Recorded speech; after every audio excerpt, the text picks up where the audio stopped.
Karibu tena kwenye Moyo wa Malezi. Kama mzazi, hakuna jambo linalogusa moyo zaidi ya kuona mtoto wako akiwa dhaifu, mchovu au asiye na furaha kama kawaida. Wakati mwingine tunadhani mtoto amechoka tu au hana hamu ya kucheza, lakini nyuma ya hiyo kunaweza kuwa na tatizo la kiafya linaloitwa upungufu wa damu.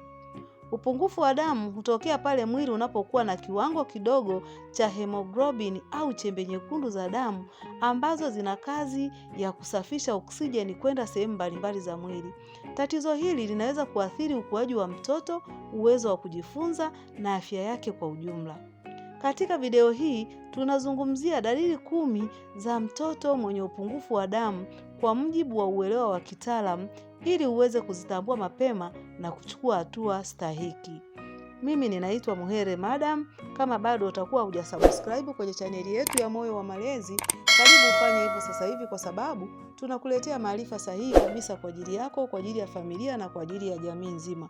Ukitaka ushauri kutoka kwetu, basi unaweza ukatupigia simu au ukatutumia ujumbe kwa namba 0754579224. Karibu na tuanze. Dalili ya kwanza ni ngozi kuwa nyeupe kuliko kawaida.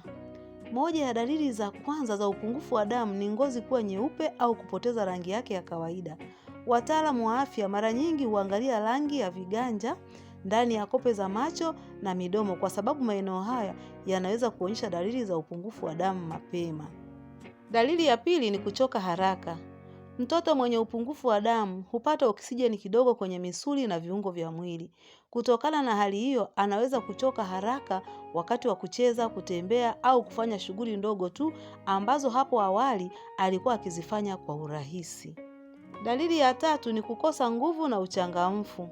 Watoto wengi huwa na nguvu nyingi za kucheza na kujifunza, lakini mtoto mwenye upungufu wa damu anaweza kuonekana mlegevu, mwenye usingizi mwingi au asiyeonyesha hamasa ya kucheza kama kawaida.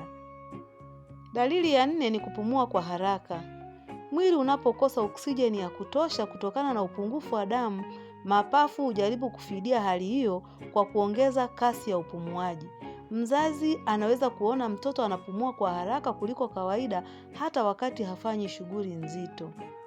Dalili ya 5 ni mapigo ya moyo kwenda haraka. Moyo hulazimika kufanya kazi kwa nguvu zaidi ili kusafisha oksijeni kidogo iliyopo mwilini. Hii inaweza kusababisha mapigo ya moyo kwenda kasi kuliko kawaida, jambo ambalo wataalamu huliona kama dalili inayoweza kuashiria upungufu wa damu.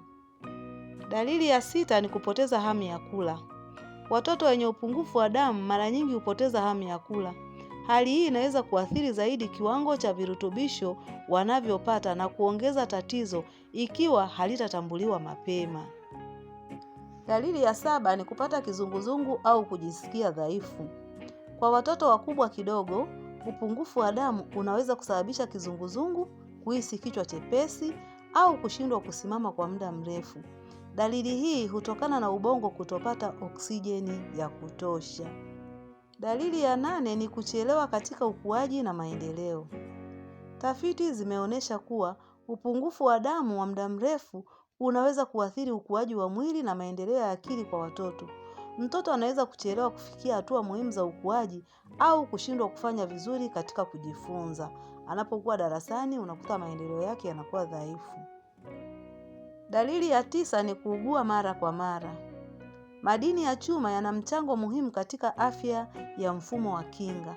Mtoto mwenye upungufu wa damu, hasa unaosababishwa na ukosefu wa madini ya chuma, anaweza kuwa katika hatari kubwa ya kupata maambukizi mara kwa mara. Dalili ya 10 ni tabia ya kula vitu visivyo chakula. Baadhi ya watoto wenye upungufu mkubwa wa madini ya chuma huanza kula vitu visivyo chakula kama udongo, chokaa, majivu au karatasi. Hali hii inajulikana kitaalamu kama PICA. Ni ishara muhimu inayopaswa kuchukuliwa kwa uzito mkubwa. Mzazi mpendwa, upungufu wa damu unaweza kuanza kimya kimya bila dalili kali mwanzoni, lakini kadiri unavyoendelea unaweza kuathiri afya, ukuaji na hata uwezo wa mtoto kujifunza na kufurahia maisha yake ya utotoni.